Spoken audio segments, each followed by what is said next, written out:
Boa tarde, Igreja Batista em Vila das Belezas. Graças a Deus por mais uma edição do Pão das Três. Bem-vindos, bem-vindos irmãos de outras igrejas locais, familiares, amigos, colegas, todos que estão chegando aí para mais um culto ao nosso Deus. Hoje é sábado, 13 de março de 2021, são 15 horas. Hora de alimento espiritual, hora da palavra de Deus. Vamos juntos, vamos passar aí um tempo precioso diante de Deus.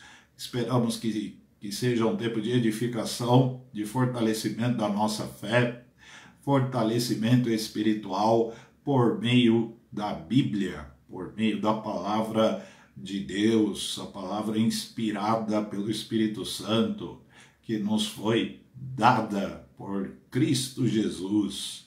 Graças a Deus por esta tarde. Bem-vindos, irmãos. Vamos orar, dedicando a Deus este culto. Esperamos também que tudo que aqui for feito, for dito, que o nosso coração sincero e disposto diante de Deus, que este culto, de uma forma geral, seja agradável a Deus, pois só Ele é digno de louvor, digno de adoração. Vamos orar juntos?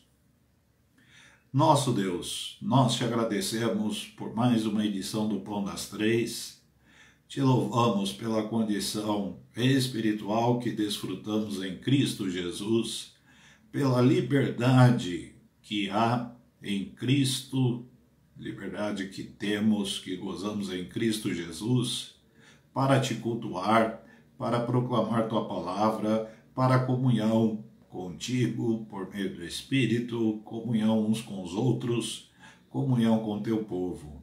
Te louvamos por este tempo precioso para nós, que seja prazeroso ao teu coração, que este culto te dê prazer, lhe seja agradável.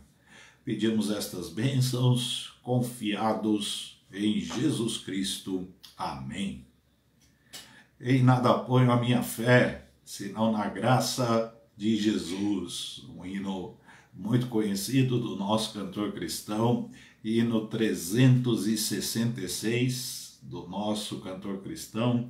Firmeza, graças a Deus, porque em Cristo Jesus colocamos, depositamos, entregamos a nossa fé em sua graça, em sua misericórdia, em seu amor, para que vivamos a vida abundante que Ele nos deu em sua morte na cruz e em sua ressurreição.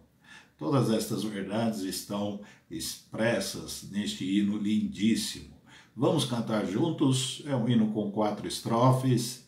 Nós vamos cantar agora as estrofes 1 e 2 e depois da nossa mensagem nós cantaremos as estrofes 3 e 4. 366 do cantor cristão. Vamos cantar juntos louvando a Deus.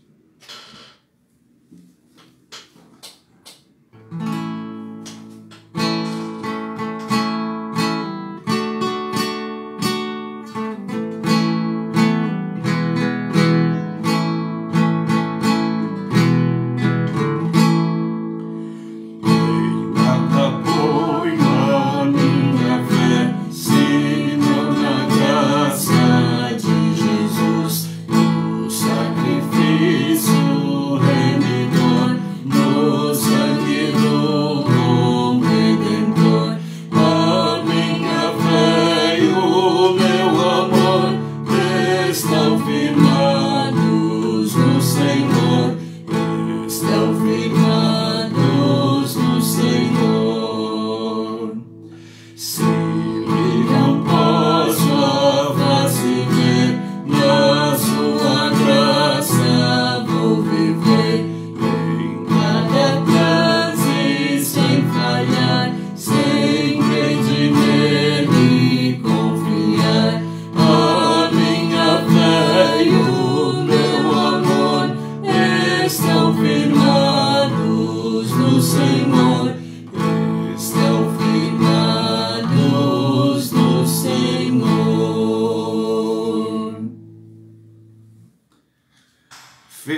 Cristo, firmes em Jesus, firmes na palavra de Deus, na palavra que se fez carne e habitou entre nós.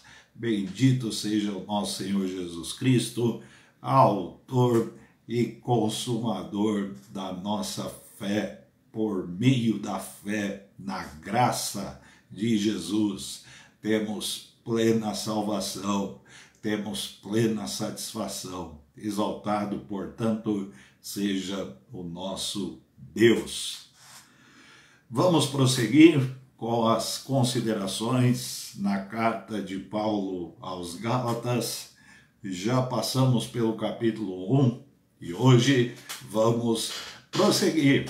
Vamos iniciar as considerações do capítulo 2. Gálatas é uma carta com 6 capítulos e hoje vamos para o capítulo 2. Gálatas 2, de 1 a 8.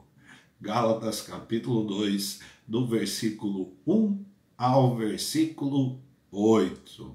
Nós vamos devagar, com tranquilidade, sem pressa, sem prazo, sem pressão, a não ser a responsabilidade de considerar a palavra de Deus, de pregar, mas não temos aí um prazo para terminar os 6 capítulos. Nós vamos caminhando com muito prazer, com muita alegria e responsabilidade em torno da palavra de Deus. O pastor Júnior tem trabalhado com o livro de Provérbios e nós estamos aqui na carta aos Gálatas.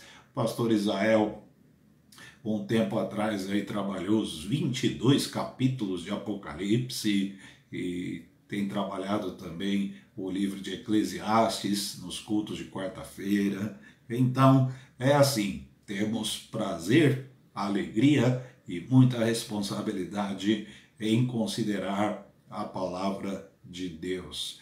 Esta é a tônica do ministério colegiado da Igreja Batista em Vila das Belezas. Vamos lá? Gálatas 2, de 1 a 8. Depois, passados 14 anos, subi outra vez a Jerusalém com Barnabé, levando também comigo Tito. E subi por uma revelação e lhes expus o evangelho que prego entre os gentios, e particularmente aos que estavam em estima, para que de maneira alguma não corresse ou não tivesse corrido em vão. Mas nem ainda Tito, que estava comigo, sendo grego, foi constrangido a circuncidar-se. E isso por causa dos falsos irmãos que se tinham intrometido e secretamente entraram a espiar nossa liberdade que temos em Cristo Jesus, para nos porem em servidão, aos quais nem ainda por uma hora cedemos com sujeição, para que a verdade do Evangelho permanecesse entre vós. E quanto àqueles que pareciam ser alguma coisa, quais tenham sido noutro tempo, não se me dá, Deus não aceita a aparência do homem.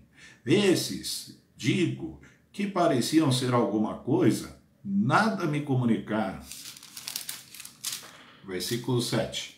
Antes, pelo contrário, quando viram que o evangelho da incircuncisão me estava confiado, como a Pedro o da circuncisão, porque aquele que operou eficazmente em Pedro para o apostolado da circuncisão, esse também em mim com eficácia para com os gentios. Nós vamos ficar aqui no versículo 8, vamos terminar por aqui, e na próxima edição do Pão das Três comigo, que vai ser só em abril, se Deus permitir, porque nós teremos aí um tempinho de férias, nós vamos retomar a partir do versículo 9 aqui do capítulo 2. Hoje, de 1 a 8, portanto.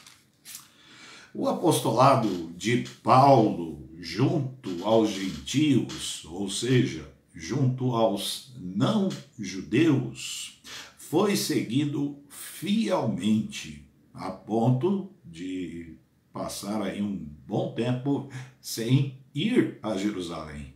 Jerusalém, inclusive, depois que Paulo se converteu, depois que Paulo entregou a sua vida a Jesus e ao serviço do Evangelho, Jerusalém, embora com toda a sua importância religiosa, histórica, cultural e até em termos de histórico do próprio apóstolo Paulo, que era um judeu da tribo de Benjamim, Jerusalém para Paulo havia se tornado mais uma cidade.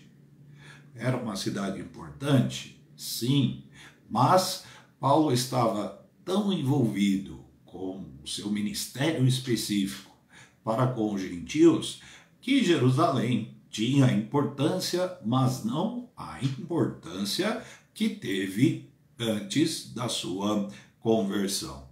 O versículo 1 fala de um tempo aí de 14 anos subir outra vez a Jerusalém. Nós não temos aqui como afirmar que ele ficou 14 anos sem ir a Jerusalém. Há pessoas que afirmam que este tempo realmente se deu, em que ele ficou sem ir a Jerusalém. Mas a ideia presente aqui é que Jerusalém não tinha para Paulo nenhuma importância do ponto de vista religioso, exceto pela presença da Igreja de Cristo lá. Então é nisso que nós devemos nos ater. Veja que no versículo 2, inclusive, ele diz: eu subi, ou seja, eu fui a Jerusalém por uma revelação. Então, de novo em Jerusalém, Paulo se cercou dos crentes em Cristo Jesus. Barnabé, Tito, Pedro, João e Tiago, pastor da igreja de Cristo em Jerusalém. Tiago, irmão do Senhor.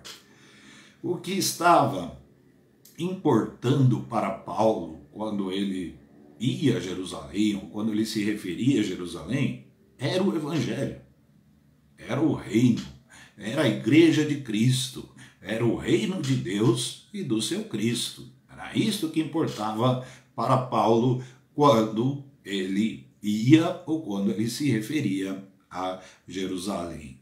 O rompimento com as amarras do judaísmo fora tão radical que Paulo volta a Jerusalém por revelação. Nós não temos aqui uma informação precisa de como se deu essa revelação. Alguns alegam que foi aquela profecia do profeta Ágabo, mas não há como ser taxativo nisso aqui. O fato é que Deus revelou esta ideia, sim, está presente, nós podemos trabalhar em cima dela, que Deus revelou ao apóstolo, diretamente a ele, que ele deveria ir a Jerusalém. Para quê? Para encontrar os irmãos, para encontrar o pastor da igreja, para falar com os líderes, para defender o evangelho que ele estava pregando aos gentios. Então, Jerusalém para o crente em Cristo Jesus, Paulo, para o apóstolo Paulo, era o reino de Deus, era a igreja de Cristo, era o evangelho.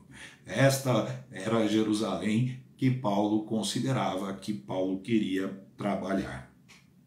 O versículo 2 diz que ele foi expor o evangelho. Que autoridade, né?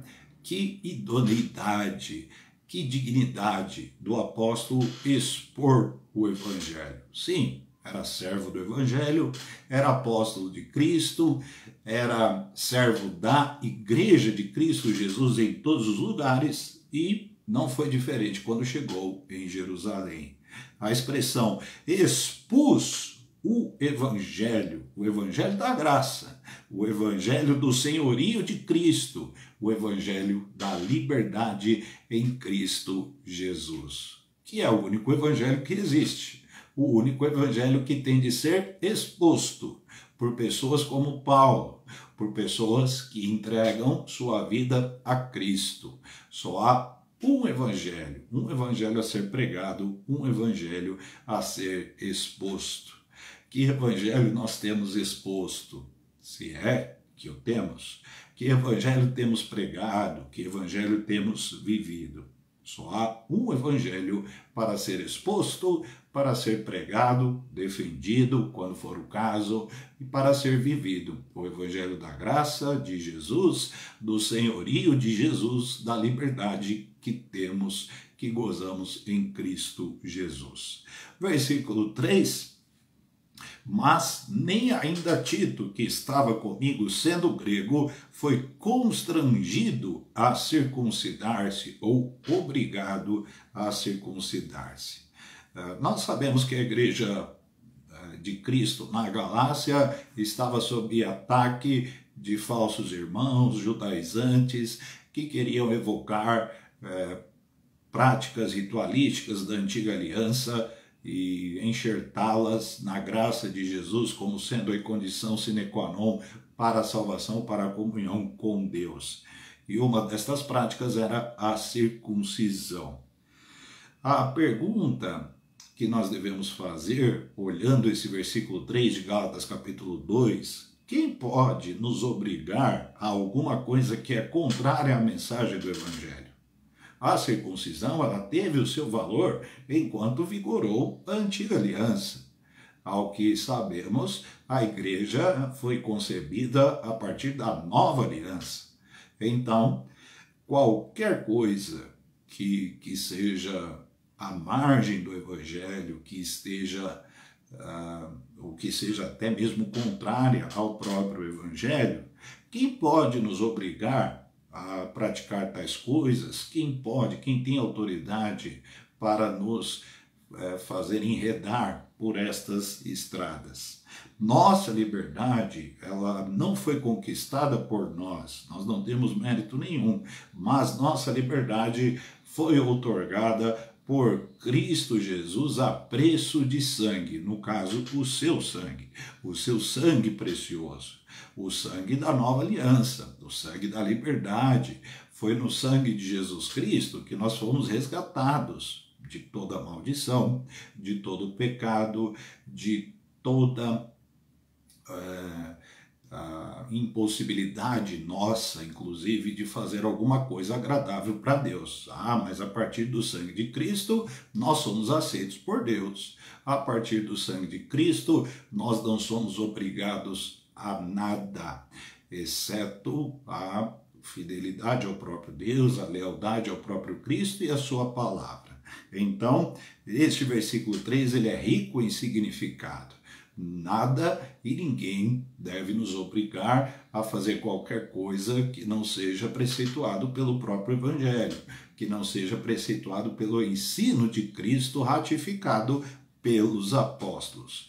Que tranquilidade isso nos dá, que paz isto enche o nosso coração. O versículo 4, e por isso, então com muita conexão aí ao argumento do versículo 3, e por isso, por causa dos falsos irmãos, de novo esta expressão aqui presente, falsos irmãos que se tinham entremetido, ou se intrometido mesmo, e secretamente, olha só o aspecto sorrateiro aqui, entraram a espiar a nossa liberdade que temos em Cristo Jesus, para nos porem em servidão. O que pode ser mais danoso ao povo de Deus, à igreja no caso, do que falsos irmãos? Precisamos ter muita habilidade para identificá-los, porque eles causam um dano muito grande ao povo de Deus. Veja os termos usados aqui pelo apóstolo: espiões, espiões intrometidos. Podemos aqui acrescentar sorrateiros, sagazes, perspicazes, que agem nas sombras sob as quais estão envoltos na escuridão do próprio coração, visando apenas uma coisa: tumulto. confusão, contenda e também com muita insubordinação. Falsos irmãos. Pode ser que você esteja pensando em alguém agora. Não duvide da capacidade de alguém ser falso. Não duvide de alguém que se apresenta como crente piedoso ser um enorme falsário, né? Uma pessoa que age a serviço de Satanás, enredado pelo próprio coração, prestando desserviço ao Evangelho, provocando dano à unidade do povo de Deus, ao próprio nome de Cristo. Estas pessoas, elas não suportam a alegria da liberdade que desfrutamos em Cristo Jesus. Por isso causam danos, causam confusões, tumulto, geram desconforto, são danosas e são também insubordinadas. São características verificáveis, mensuráveis, que nos ajudam a perceber a presença de pessoas assim. Geralmente são minorias, são poucas, mas que pela inteligência, pela sagacidade, pela instrumentalidade do próprio diabo, causam um dano terrível ao povo de Deus. E eu não sei se vocês perceberão, no versículo 4, novamente o tema da carta aos Gálatas. Veja a parte central do versículo 4. Liberdade que temos em Cristo Jesus. Pela segunda vez aparece o tema dominante da carta. Liberdade em Cristo Jesus. Versículo 5. Aos quais, ou seja, a estas pessoas, aos falsos irmãos, nem ainda por uma hora cedemos com sujeição. Nós falamos muito de sujeição, né? E sujeição é um princípio bíblico, vétero e neotestamentário. Não há nenhuma dúvida quanto a isso. Sujeitai-vos uns aos outros no amor de Cristo, né? Sujeitai-vos a Deus. Todas estas premissas estão aí patentes, presentes na palavra de Deus. Mas é importante, olhando este versículo 5, que a coisa foi tão séria lá na Galácia, que Paulo chega a dizer que nem por uma hora cedemos com sujeição àquelas pessoas, objetivando que a verdade do Evangelho permanecesse. Então, o princípio bíblico da sujeição, ele não está presente aqui. Ele não se aplica se o que está em jogo é a verdade do Evangelho. Olha só que coisa interessante. Quando a verdade do Evangelho está em jogo, o argumento da sujeição, o princípio da sujeição aos outros, ele não pode ser evocado, principalmente para quem tem má intenção. Por quê? Porque a verdade do Evangelho se sobrepõe a tudo e a todos. A verdade do Evangelho deve prevalecer e permanecer. Por que Paulo não se sujeitou aos falsos irmãos? Para que a verdade do Evangelho permanecesse. A explicação está no próprio versículo 5.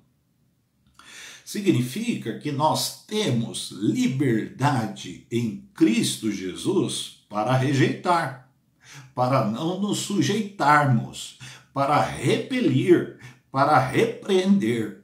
Temos liberdade em Cristo Jesus para julgar quaisquer ataques ao Evangelho, seja de onde vier, seja de quem for.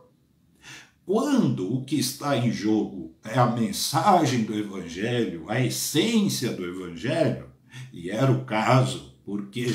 Porque a graça de Jesus estava sendo colocada em xeque, estava sob crítica e sob ataque, então nós estamos falando de algo essencial ao próprio Evangelho. Quando o que está em jogo é a mensagem do Evangelho, não cedemos, porque a verdade deve prevalecer. A verdade do Evangelho, ela deve prevalecer sobre pessoas. sobre grupos. A verdade do evangelho deve prevalecer sobre segmentos, sobre ideias, inclusive, sobre líderes, sobre correntes, sobre pessoas que influenciam, sobre influenciadores. A verdade do evangelho é e está acima de tudo e de todos. Às vezes, nós nos impressionamos com pessoas, com ideias, com novidades, com correntes de pensamento, com o poder propriamente dito que pessoas têm e exercem e impõem, e através de sua influência acabam arrastando multidões. Tomemos cuidado. Não nos impressionemos com as pessoas, mas com a verdade do evangelho. Porque entre o poder humano e a verdade do evangelho, sempre devemos ficar com a verdade. E o pensamento de Paulo acerca disso, ele vai sendo desenvolvido no próprio texto. Veja o versículo 6. E quanto àqueles que pareciam ser alguma coisa, olha a maquiagem, né? Olha a cera, olha a questão estética aqui, a questão externa sendo evocada, né? Aqueles que pareciam ser alguma coisa, quais tenham sido no outro tempo, não se me dá, ou seja, isso não me importa. Deus não aceita a aparência do homem.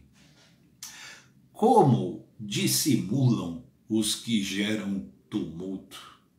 Como são dissimulados os que causam confusão?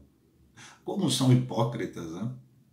Como tem capacidade estas pessoas de dissimular, de criar uma cortina de fumaça, de ficar ali só na espuma, só na superfície.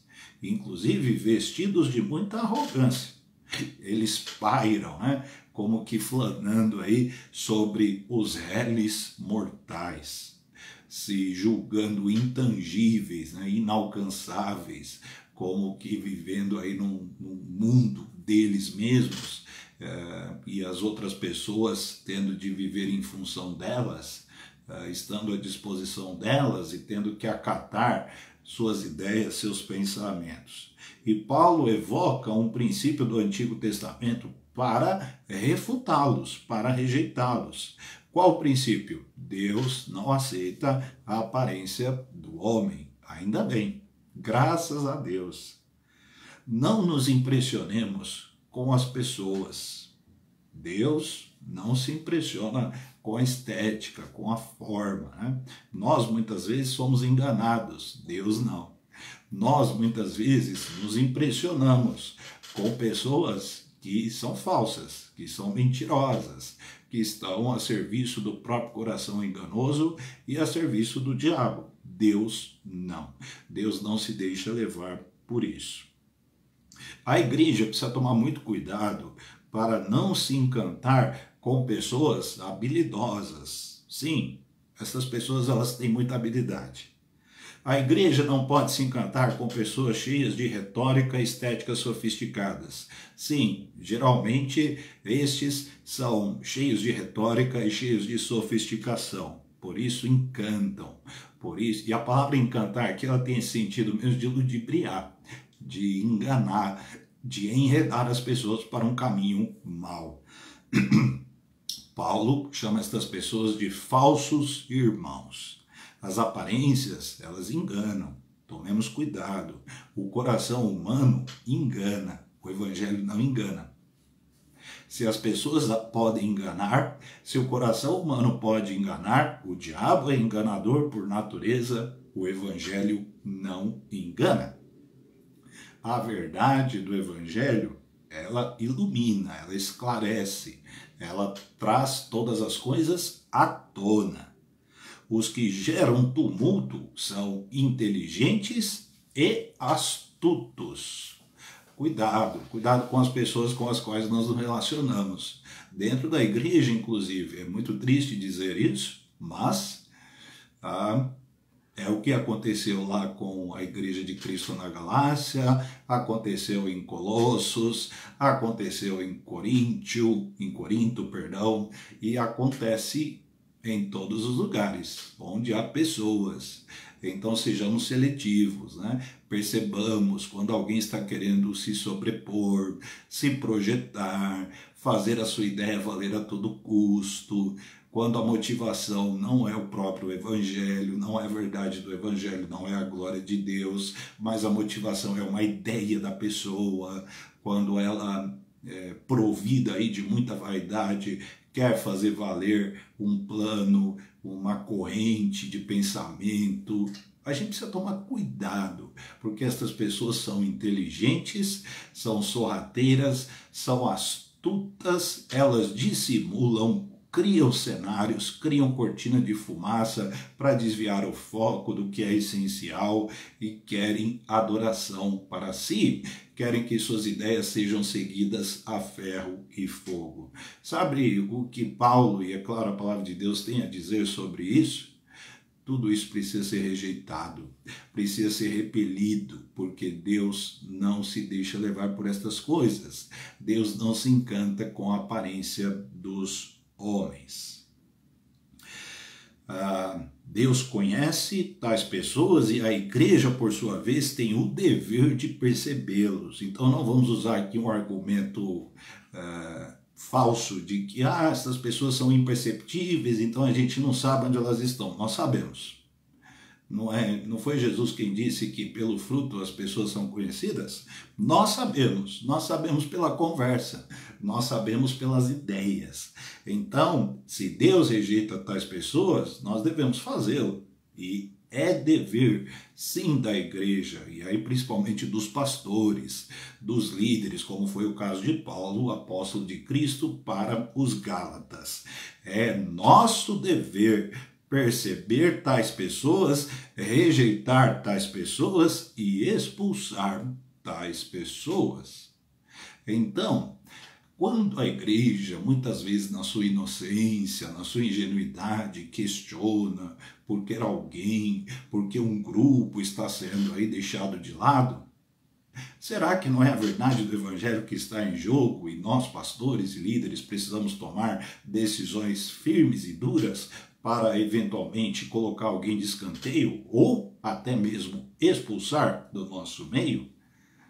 Em defesa do quê? Da pessoa, do grupo, da corrente, da ideia? Não. Em defesa da verdade do Evangelho, da integridade do próprio Evangelho, do reino de Cristo, porque é isto que está em jogo. Nós temos o reino das trevas e o reino da luz.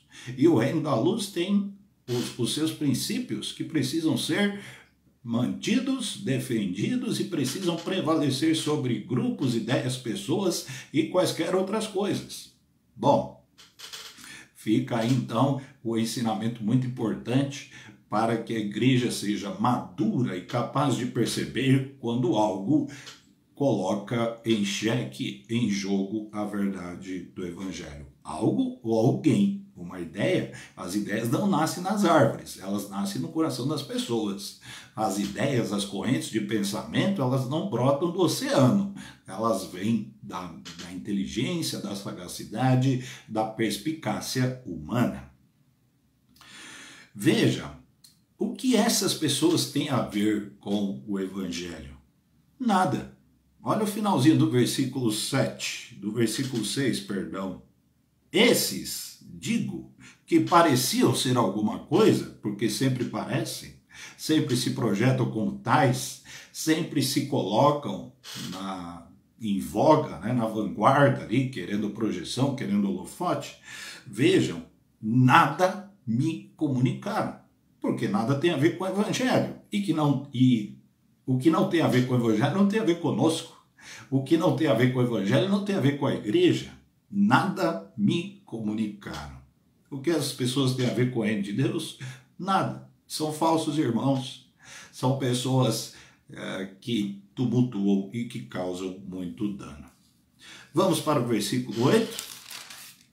para a gente finalizar, porque aquele que operou eficazmente em Pedro para o apostolado da circuncisão, ou seja, para Pedro ser apóstolo junto ao povo judeu, esse Cristo Jesus operou também em mim, Paulo, com eficácia para com os gentios, ou seja, os não-judeus.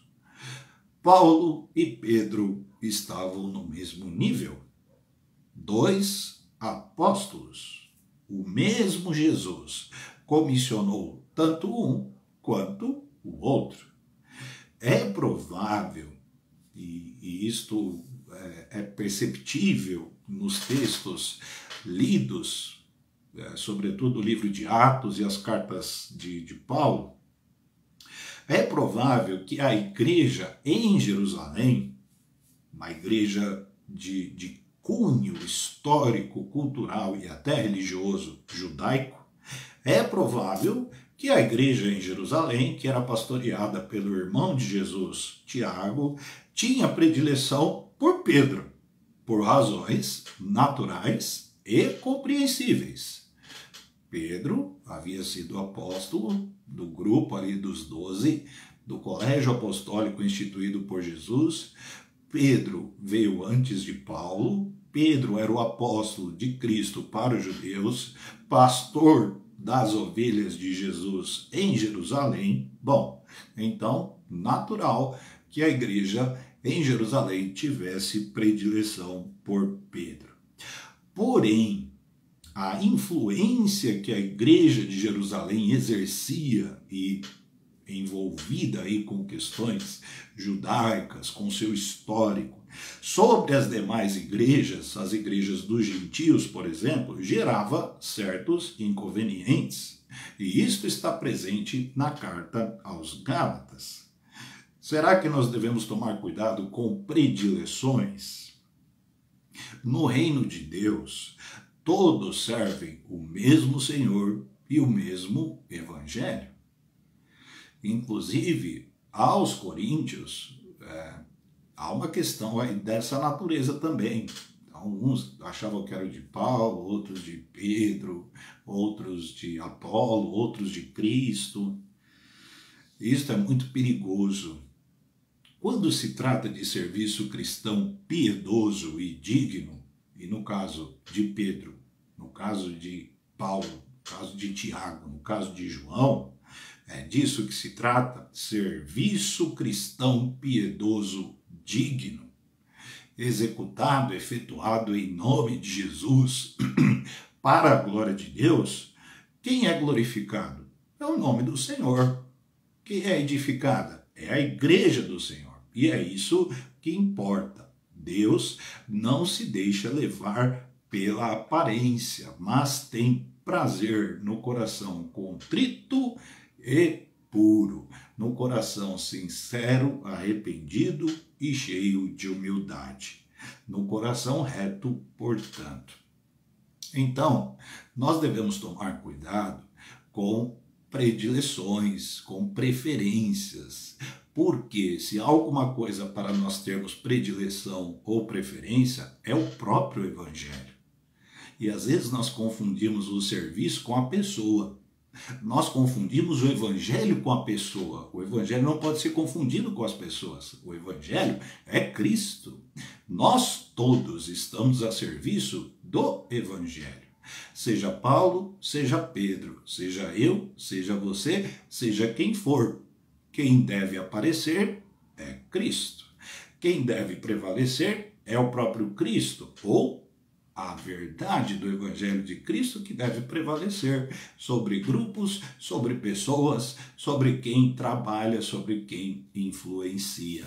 Então, quando Paulo diz aqui no versículo 8 que aquele que operou em Pedro operou também nele, nós temos aqui uma cutucada, né, cheia de propósito e cheia de cirurgia aqui. Olha, o Cristo que comissionou Pedro, comissionou a mim também.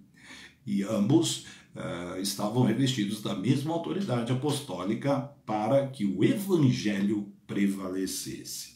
Tomemos cuidado com predileções, tomemos cuidado com a forma, tomemos cuidado com a estética, porque para Deus o que vale é o coração, para Deus o que vale é a verdade prevalecendo.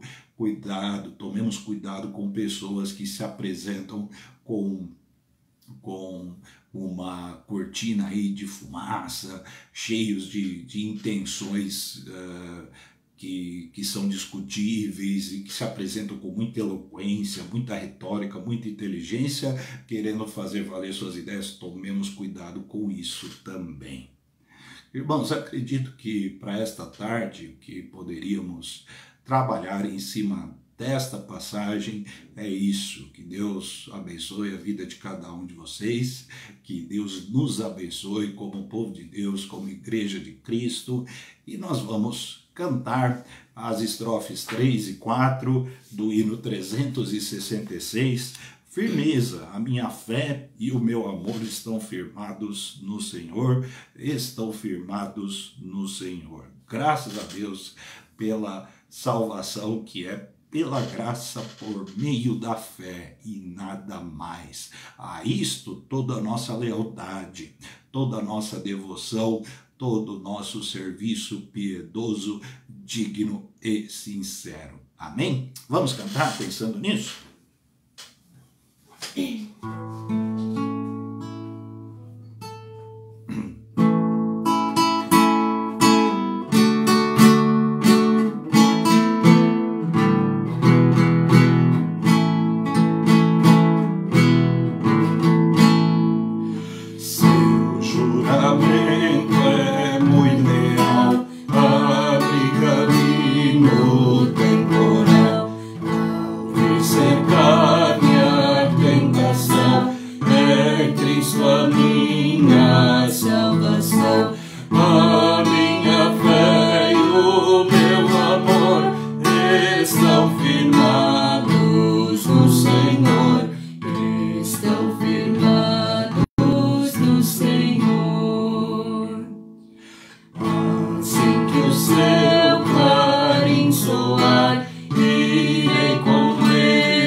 Que bênção termos a Jesus como autor e consumador da nossa fé, fé cheia de liberdade, fé cheia de vida, fé cheia de obras, fruto do amor, fruto da bênção de Deus em nossas vidas. Pedidos de oração, gratidão, súplica, intercessão, muitos nomes aqui. Atenção, irmãos. Sempre agradecidos pela provisão e pela proteção que temos recebido do Senhor. Própria realização deste Pão das Três é uma prova inequívoca, inconteste, da provisão e da proteção que Deus tem dispensado a cada um de nós. Portanto, todo louvor ao nosso Deus. Família do Leonel está se recuperando bem da Covid, graças a Deus. Tantos irmãos também que estão se recuperando de problemas de saúde, não somente a Covid, mas outros problemas de saúde. Graças a Deus pelos que estão recuperados, pelos que estão recuperando, se recuperando. Os que passaram bem por cirurgias e estão aí plenos, restabelecidos, glória a Deus. Pedidos de oração pelas igrejas, né, irmãos? Vamos orar para que Deus proteja seu povo, que Deus nos guarde de falsos irmãos. É muito comum nós falarmos de falsos mestres, né? Nós falamos porque a Bíblia fala que sempre há falsos mestres e é um perigo e nós temos de tomar muito cuidado. Mas falsos irmãos, é difícil saber o que é mais perigoso, né? Aqueles que estão em evidência ali, que podem ser mais claramente vistos, ou aqueles que estão ao nosso lado e de alguma forma nos querendo levar para o caminho mau. Falsos irmãos, que coisa!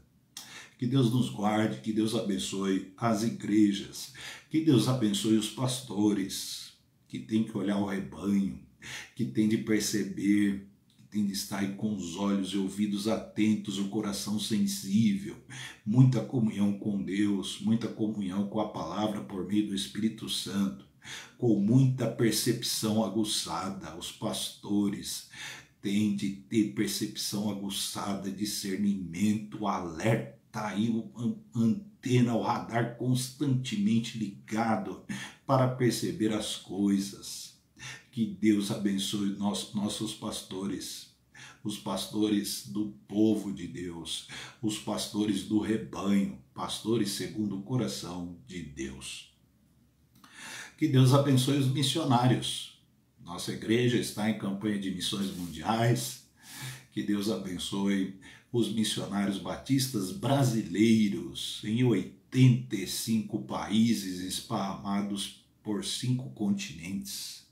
Deus abençoe suas famílias, os projetos que eles tocam, o trabalho de uma forma geral.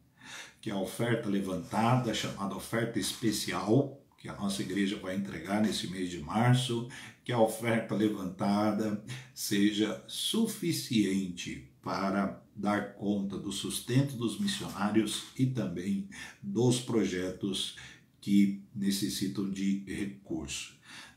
Missões nós fazemos com oração, com gente e com dinheiro. Esta é a fórmula para fazer missões, que nós encontramos no Novo Testamento. Gente comprometida com o reino, com o evangelho, com Cristo, logo. Oração, que é o recurso espiritual, não há como fazer missões sem oração, e o recurso econômico. É assim. E a campanha de missões está cunhada nisso. Que Deus nos abençoe. Vamos orar pelos enfermos. Recebemos um pedido de oração há pouco da nossa irmã Isabelle do pastor Márcio Silva. A mãe da Isabelle, Maria Luísa, está aí hospitalizada, passou mal. Então que Deus tenha misericórdia, que Deus a abençoe. Por falar em pessoas hospitalizadas, a irmã Sirlene Souza pede oração por seu sobrinho de 3 meses que está hospitalizado. Covid, nossos irmãos Abenomil e Carmelita, casal da nossa igreja, ambos com Covid. Luiz Carlos, irmão da Cida Fraga, está hospitalizado também, que Deus tenha misericórdia. Marcelo, da Paula, do João Batista, né? Marcelo e família com Covid. Vamos orar. Davi, irmão da nossa irmã Vera do pastor Júnior, cunhado, portanto, do pastor Júnior. Davi está hospitalizado aí com problema sério de saúde.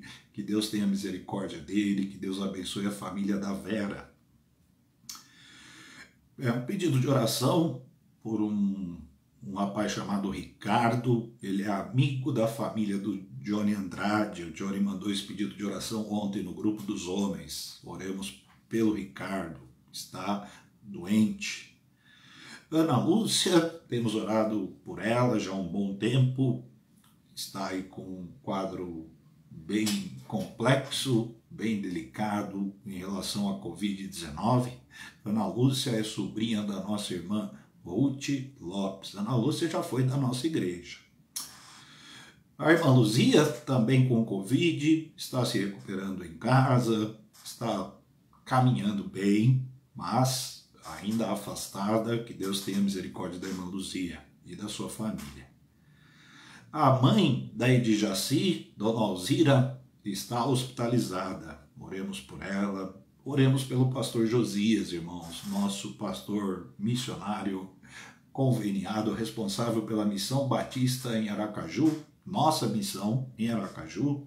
Oremos por ele, por sua esposa, por sua filha que estão com Covid e também sua sogra e seu cunhado.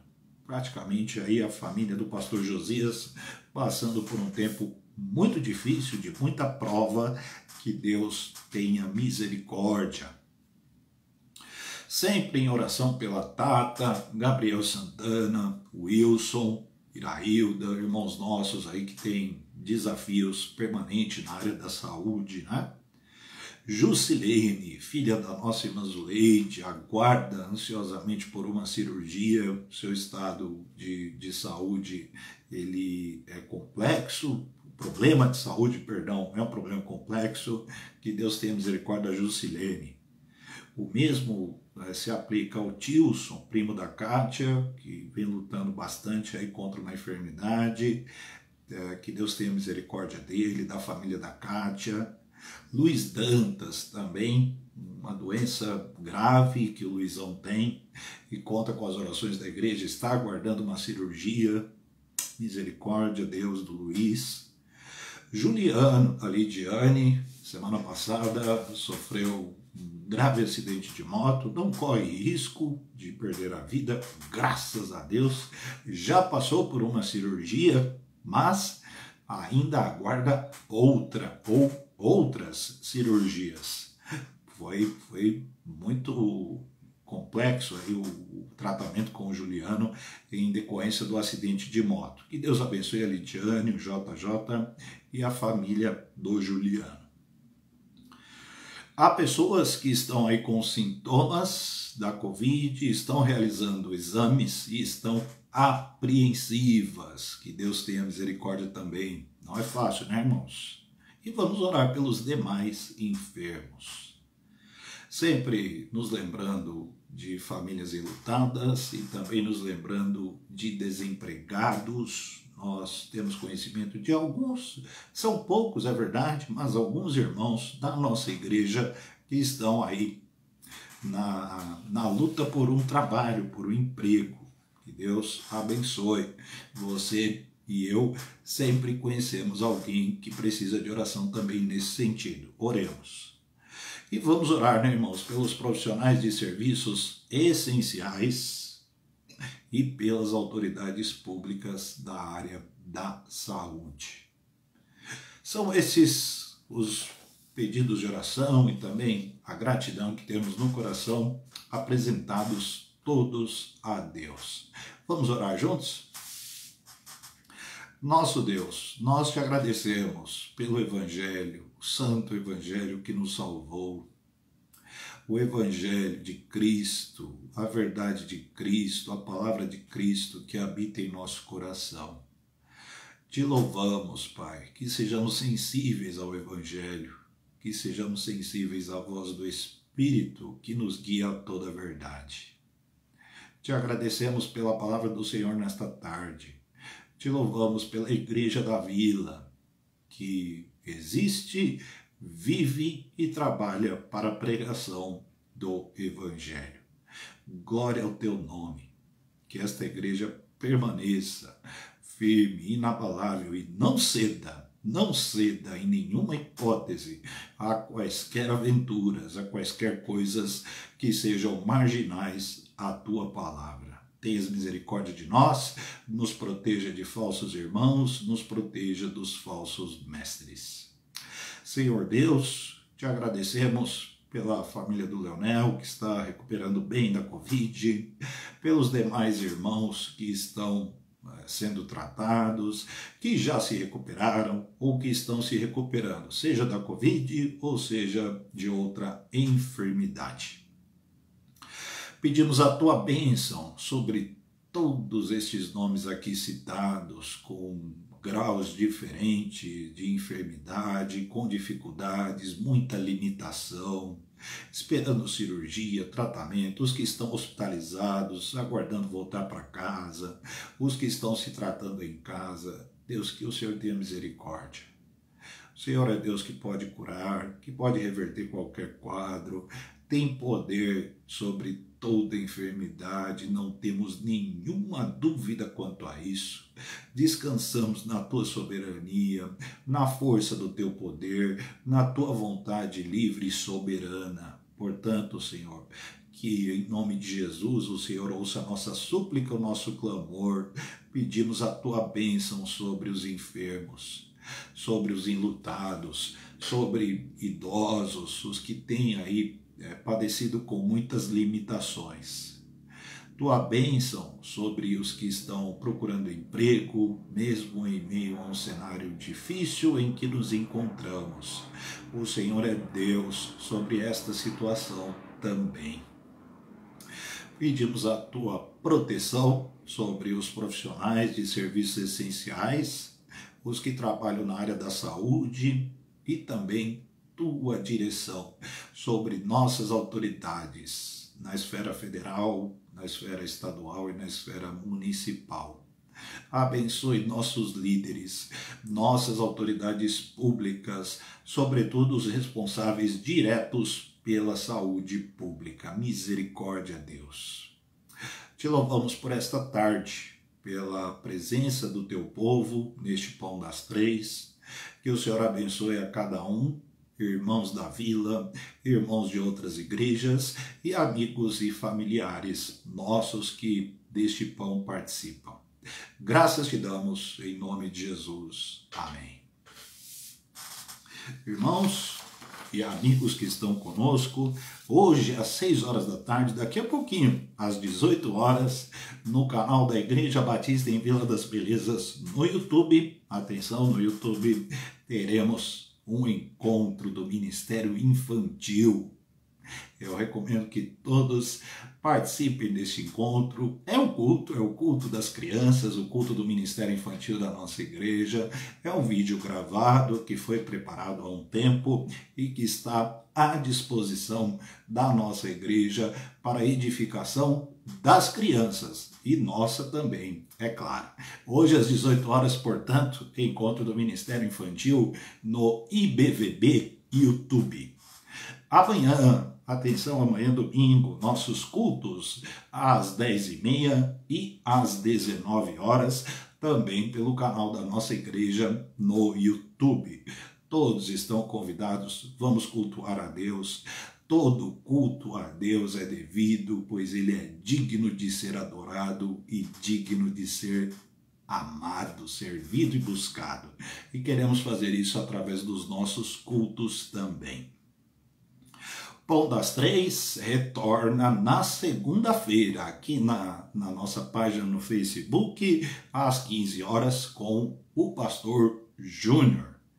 Eu estarei de férias, irmãos, nossas férias aí a partir de segunda-feira até o dia 3 de abril.